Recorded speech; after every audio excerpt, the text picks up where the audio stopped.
Ravi de vous retrouver sur Arte. Bienvenue pour ce nouveau numéro du Dessous des cartes. Vous avez sans doute déjà entendu parler du fameux septième continent qui serait constitué de tous nos déchets plastiques qui finissent dans les mers du globe. En réalité, il existe 5 zones d'accumulation massive de plastique que les scientifiques appellent des gyres, qui sont dues au courant et qui poussent les plastiques à s'accumuler dans le Pacifique, l'Atlantique, l'océan Indien et la mer Méditerranée. À elles toutes, ces masses de plastique forment ce qu'on appelle le septième continent. Dans ces zones, la quasi-majorité des morceaux de plastique sont invisibles, de 1 à 5 mm, ce qui fait que les poissons les absorbent. Certaines projections alertent d'ailleurs sur le fait qu'au rythme actuel de pollution, il y aura d'ici 2050 plus de plastique que de poissons dans les océans. Alors aujourd'hui, on a voulu vous raconter la géographie, mais aussi et d'abord l'histoire de notre addiction au plastique. Et cette histoire, elle commence au 19e siècle en Occident. Le plastique est né avec la société industrielle. En 1862, le Royaume-Uni, première puissance économique au monde, organise une exposition universelle à Londres. Le public y découvre cette médaille faite en parkésine. La toute première matière plastique, un polymère semi-synthétique, vient d'être inventée. En 1933, naît le polyéthylène, le plastique le plus consommé dans le monde aujourd'hui. Celui dont on fait, entre autres, les sacs jetables et les bouteilles de soda. En 1938, aux États-Unis, la société Dupont de Nemours invente le nylon qui bientôt remplace la soie des bas. Les matières plastiques se multiplient et elles changent la vie de tous les jours. Après 1945, le plastique, désormais fabriqué à partir de pétrole, se développe avec la société de consommation. À partir des années 60, l'industrie pétrochimique produit en masse ce matériau léger, fiable, solide et hygiénique, coloré, joyeux, moderne, le design et la mode s'en emparent. Omniprésent, irremplaçable plastique. Regardez la croissance exponentielle de la production mondiale depuis 1950. Et en 20 ans, la demande mondiale s'est emballée. Pour y répondre, l'industrie a produit plus de plastique depuis 2000 que toutes les années précédentes combinées. Alors aujourd'hui, où en sommes-nous ? En 2018, environ 400 millions de tonnes de plastique ont été fabriquées. Meubles, vêtements, fenêtres, pneus, jouets ou cartes de crédit, nous consommons du plastique sous toutes ses formes partout sur la planète. Il nous est désormais devenu indispensable en Occident, mais pas seulement. C'est désormais la Chine, avec près d'1,5 milliard d'habitants et sa forte croissance, qui tire la demande mondiale. Le pays représente à lui seul 30% du plastique fabriqué dans le monde. En une décennie, la Chine a triplé ses capacités de production pour rattraper puis dépasser les régions qui dominaient ce marché jusqu'alors. L'Amérique du Nord arrive à présent en 2e position, suivie de l'Europe. Et cette hausse de la production n'est probablement pas terminée. Selon WWF, la production mondiale pourrait passer de 400 à 550 millions de tonnes d'ici 2030, notamment à cause de la demande croissante des pays émergents qui vont rattraper leur retard. Prenons l'exemple de l'Arabie saoudite. Le royaume développe justement son secteur pétrochimique pour alimenter le marché asiatique en plein essor. À Jubail, sur la côte du golfe Persique, la compagnie nationale Saudi Aramco et son partenaire français Total construisent ainsi l'une des plus grandes usines pétrochimiques du monde. Une opération hyper rentable, car le pétrole tout proche des champs de Manifa et Safaniya est l'un des moins chers au monde. Ainsi, à l'heure de l'urgence climatique, c'est un paradoxe, le plastique promet de beaux jours à l'industrie du pétrole. En 2050, selon l'Agence internationale de l'énergie, on utilisera plus de pétrole pour fabriquer du plastique que pour faire rouler les voitures et voler les avions. Mais nous allons voir maintenant que notre consommation de plastique est déjà devenue folle. Nous en produisons toujours plus pour en jeter toujours plus.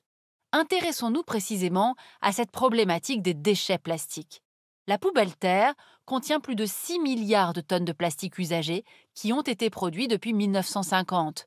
Et aujourd'hui, la moitié de ces déchets plastiques, ce sont nos emballages. Leur durée d'utilisation est de moins d'1 an, parfois même de quelques jours. Bienvenue dans la société du tout jetable. Alors regardons à présent cette géographie des déchets qui reflète les inégalités de la mondialisation.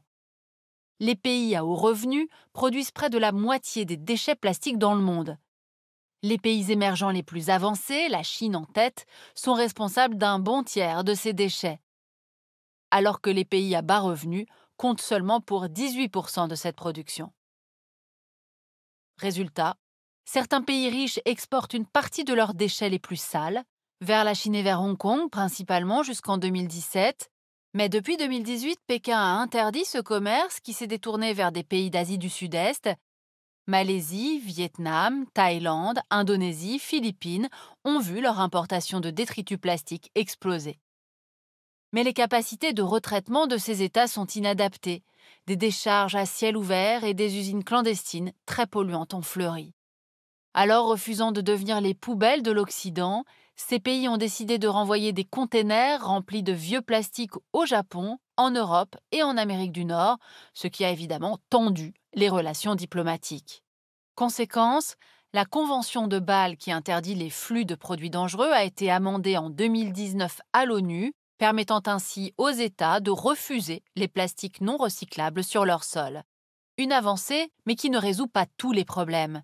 Car chaque année, selon WWF, 100 millions de tonnes de déchets, soit un tiers des plastiques usagés, ne sont pas récupérés et atterrissent dans la nature. Conséquence, un environnement pollué par le plastique partout dans le monde, et c'est ce qu'on va regarder maintenant. Voici la carte des pays côtiers qui rejettent le plus de plastique dans les océans. Plus la couleur est foncée, plus ces rejets sont importants. La Chine, premier producteur mondial de plastique, rappelons-le, est le pays qui pollue le plus. Elle est suivie par l'Indonésie. L'Inde a pris des mesures pour limiter ces rejets, mais ne les maîtrise pas encore. L'Égypte et le Nigeria font aussi partie des plus gros pollueurs plastiques de la planète, tout comme le Brésil, les pays côtiers de l'Union européenne et les États-Unis. Conséquence, au large des côtes, d'immenses îles de débris de plastique s'amassent dans chacun des océans du globe, on l'a dit tout à l'heure.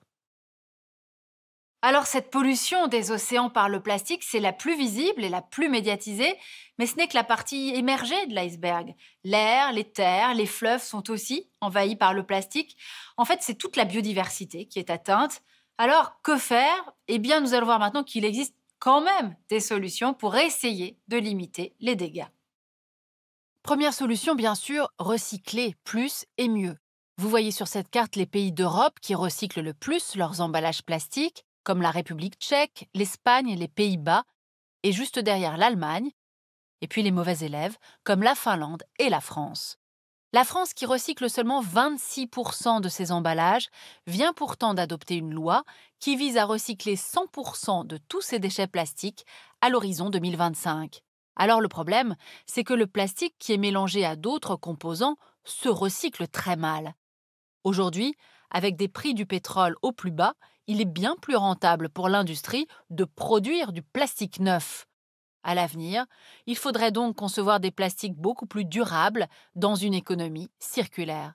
La deuxième solution consiste à appliquer au secteur le principe du pollueur-payeur, notamment en taxant les multinationales.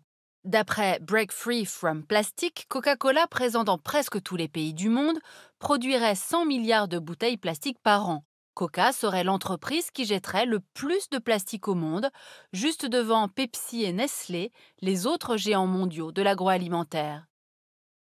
Eh bien aujourd'hui, dans les pays à bas revenus d'Afrique, ces grandes entreprises suppriment les bouteilles en verre consignées et vendent des emballages plastiques toujours plus petits. Alors en 2019, l'Union européenne a adopté une directive qui oblige désormais ces entreprises du secteur alimentaire, mais aussi les fabricants de cigarettes, car les filtres en viscose sont très polluants, à payer pour la gestion des montagnes de plastique jetées dans la nature. Enfin, troisième solution, certainement la plus essentielle, réduire notre consommation. Et d'abord, il s'agit pour chacun d'entre nous d'en finir avec le règne du plastique jetable. Le Rwanda, le Kenya et le Maroc ont par exemple interdit les sacs en plastique sous peine d'amende et encouragent la production locale de sacs tissés. La Chine interdit aussi progressivement les sacs en plastique ainsi que les pailles, le polystyrène et la vaisselle. Le Canada et l'Union européenne, quant à eux, interdiront à partir de 2021 la vente de plusieurs objets en plastique à usage unique, pailles, couverts, assiettes et aussi coton-tiges, touillettes, tiges de ballon. Selon WWF, en supprimant progressivement ces produits jetables, nous pourrions réduire la demande mondiale de plastique de 40% d'ici 2030 et commencer ainsi enfin à limiter l'invasion plastique de notre planète. Il existe donc à la fois une prise de conscience et des solutions pour lutter contre la pollution au plastique, l'une des principales menaces environnementales de la planète. Mais le problème, c'est que cette lutte mondiale connaît des hauts et des bas. Ainsi, la crise du Covid-19 a provoqué le retour en force du plastique en raison de la multiplication des masques, des gants, des lunettes, des visières. Dans le monde entier, des millions de personnes se sont procurés des masques en plastique à usage unique. On en retrouve déjà sur les plages et dans les océans. Bref, on l'aura compris, la bataille contre le plastique est loin d'être gagnée. Pour aller plus loin, à télécharger en allemand ou en anglais l'Atlas du plastique qui donne les faits, les données et les chiffres. Et puis bien sûr, le numéro 56 de l'excellente revue Carto, le plastique, l'autre marée noire, un danger planétaire, sous la responsabilité de Guillaume Fourmont. Ainsi s'achève ce nouveau numéro du Dessous des cartes. Rendez-vous bien sûr la semaine prochaine, même endroit, même heure. Et d'ici là, n'oubliez pas notre site internet arte.tv. À bientôt.